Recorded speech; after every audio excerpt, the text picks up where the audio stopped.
¿Qué tal, queridos amigos? No lo puedo negar. Estoy preocupado, seriamente preocupado, porque como hemos venido relatando en los últimos días, no solamente parece que se están formando cuadros de guerra al interior del país de la mano de infiltrados entre los médicos cubanos o del embajador de Venezuela en México, el señor Francisco Arias Cárdenas, este personaje siniestro, militar, que compitió incluso contra Hugo Chávez para hacerla de comparsa. Este sujeto que ha estado recorriendo Oaxaca y otras zonas del país, supuestamente enseñándoles a los agricultores mexicanos cómo mejorar la producción. Esto es totalmente absurdo. Es una versión que no tiene forma de sostenerse. Pues aunado a esto, se anuncia ya que la Secretaría de la Defensa Nacional ha presionado al titular del Ejecutivo para que ya de una vez, de inmediato, la Guardia Nacional pase a formar parte de la Secretaría de la Defensa Nacional. Perdónenme la risa, pero es que la incongruencia es absolutamente increíble. Y para colmo, se fija ya la fecha, el 15 de septiembre, el día en que celebramos los mexicanos nuestra independencia. Ese día el Ejército Nacional absorberá como aspiradora a la Guardia Nacional, o a los que quiera de la Guardia Nacional, porque seguramente habrá varios, o muchos, o miles, que no reúnan los requisitos que la Secretaría de la Defensa Nacional pretenda que tengan sus nuevos reclusos. Reclusos digo como una manera de decir reclutas, pero pues lamentablemente bien sabemos que también son rehenes de un sistema político que los asfixia. Ellos van por delante en la guerra contra el narco, bueno, en la supuesta guerra contra el narco, mientras los mandos militares cobran lo suyo y se lo hacen llegar a su máximo comandante, al comandante supremo de las Fuerzas Armadas. ¿Qué es lo que se está preparando?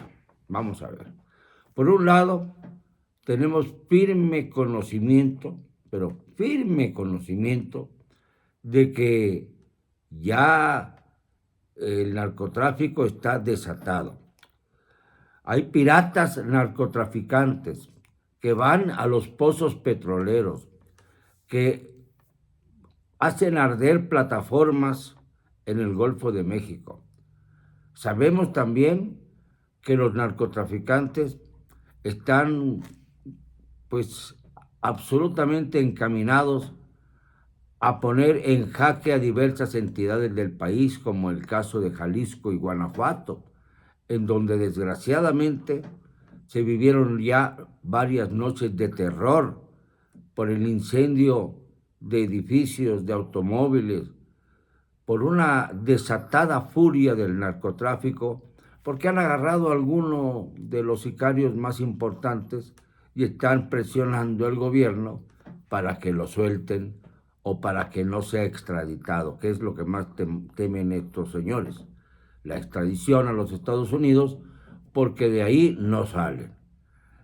Estamos viendo y recreando una etapa similar a la que vivieron en Colombia hace ya varias décadas con el imperio de Pablo Escobar Gaviria, aquel que se ha hecho famoso cada vez más con las telenovelas o las series de televisión que han contado su vida como si fuera un modelo a seguir. Por fortuna, el señor Pablo Escobar ya es historia, pero los narcos mexicanos se apoderaron más o menos de una manera bárbara del poder del cártel internacional que venía de Medellín y llegaba a México. Ahora son los cárteles mexicanos los que dominan el mercado. los que han introducido ya droga a lo bestia, sobre todo cocaína y fentanilo, que es lo que está ahora más de moda, además de las metanfetaminas, al mercado europeo. Ya llegan hasta Rusia. Hay alianzas con las mafias rusas. Y esto pues pone cada vez más en jaque los movimientos de los narcotraficantes en nuestro país. Ya no puede hablarse nada más del cártel Jalisco Nueva Generación, o el cártel del Golfo, o el cártel de los llamados Zetas. No, no, esto ya rebasó completamente toda medida precautoria y represiva por parte de la autoridad que se niega, a enfrentarse con el narcotráfico de manera firme, con la estupidez esta de abrazos y no balazos. Y los narcos pues se han tomado esto como un signo de la impunidad con la que van a poder actuar permanentemente. Fíjense qué curioso. Al mismo tiempo que esto ocurre, el desquiciado señor Donald Trump en los Estados Unidos se enfrenta ya de manera descarada al FBI y a los organismos que están investigándolo, incluso tratando de que sus simpatizantes más radicales contraataquen. Es decir, les está invitando a que, como ya tienen armas, y es muy fácil adquirir un arma de alto poder en los Estados Unidos para los que radican allí y para los que no radican allí, pero que son ya preferidos de las armerías por el contrabando de armas que existe. Y esto parece como paralelo a lo que está pasando en México. Ya sabemos que Trump ha sido el amigo de López Obrador, aunque diga que este es el hombre que más fácilmente se dobló ante él, lo cual es verdaderamente vergonzoso para nuestro país y no ha sido obviamente respondido con la categoría y dureza de un gobierno que se diga digno.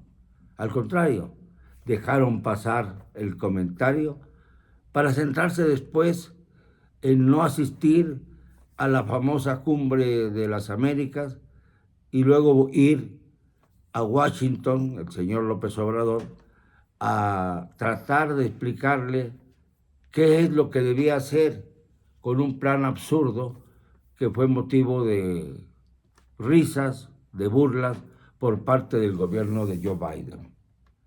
Pero eso sí, Kamala Harris, la vicepresidenta, sí le leyó la cartilla a López Obrador durante el largo desayuno que sostuvo con él en Washington.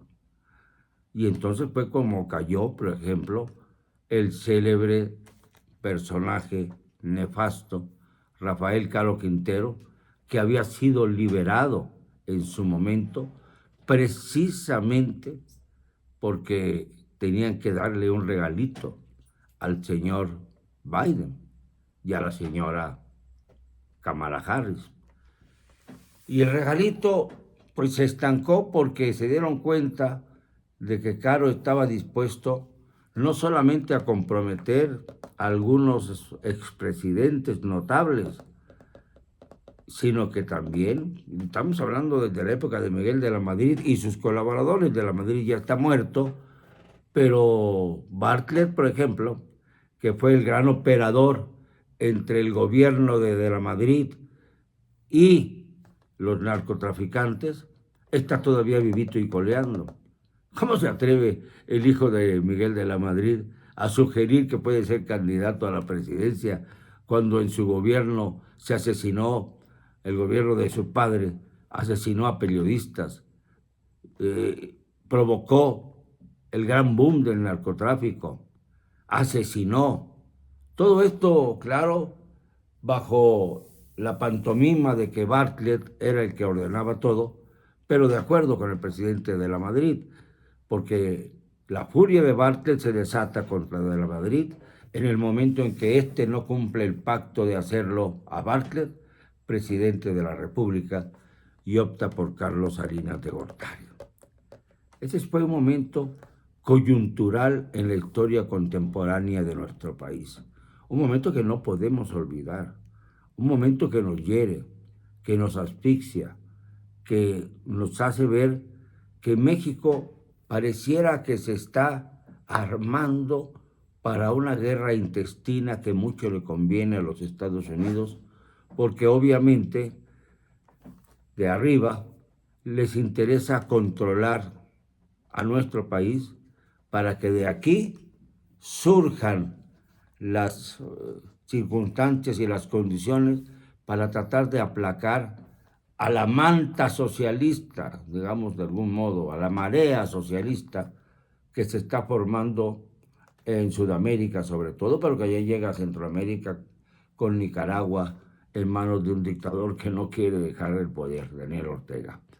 Pero la victoria y la toma de protesta de Gustavo Petro con la espada de Bolívar, que se significó como el símbolo fundamental de esta nueva administración colombiana, ya está negociando con Maduro la forma de estar no solamente cerca geográficamente, sino cerca ideológicamente. Y mientras Maduro empieza a atacar a Argentina por retener y por no retener el avión cargado de iraníes que salieron del aeropuerto mexicano, de la Ciudad de México. ¿Cómo puede permitirse tal cosa? López Obrador está exhibido por todas partes. Aquí no se detuvo al avión cargado de iraníes, no. Aquí se le dio paso libre.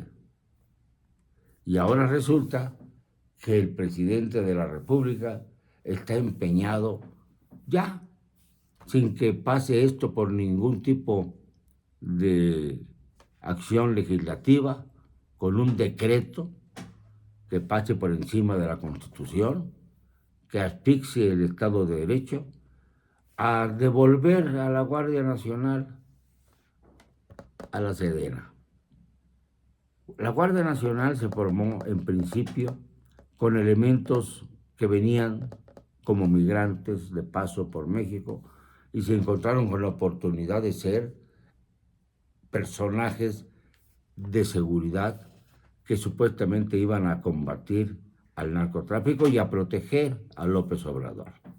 Esta era la función inicial de la Guardia Nacional. Ahora bien, presidentito, ¿cuándo va usted a dar las cifras completas y correctas de cuánto nos ha costado el capricho de la Guardia Nacional a los mexicanos? 277 cuarteles ha inaugurado usted. 277, ya van.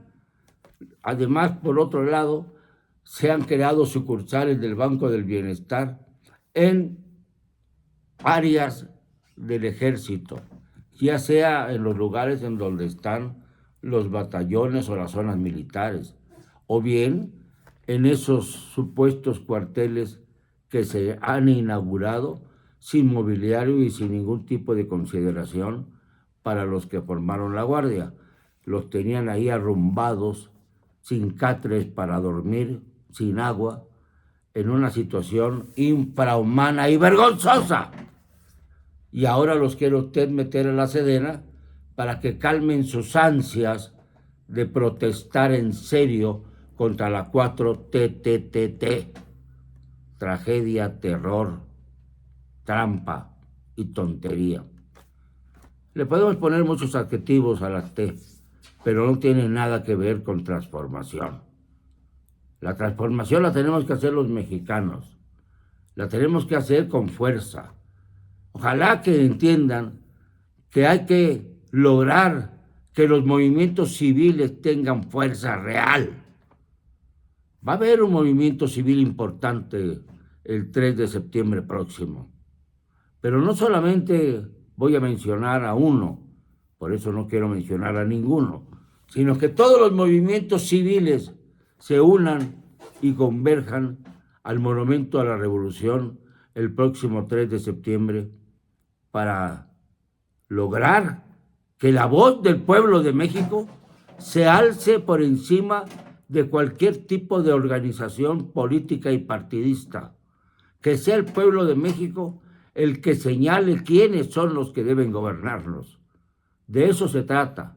Y allí estaré, porque brazo con brazo, con algunos líderes nacionales, habremos de derrotar este estado ambiguo entre la guerra que se desata al interior del país y sobre todo el horror a una caída económica de muy graves consecuencias para México. Lo siento, no me van a callar. Y lo digo con cero cobardía.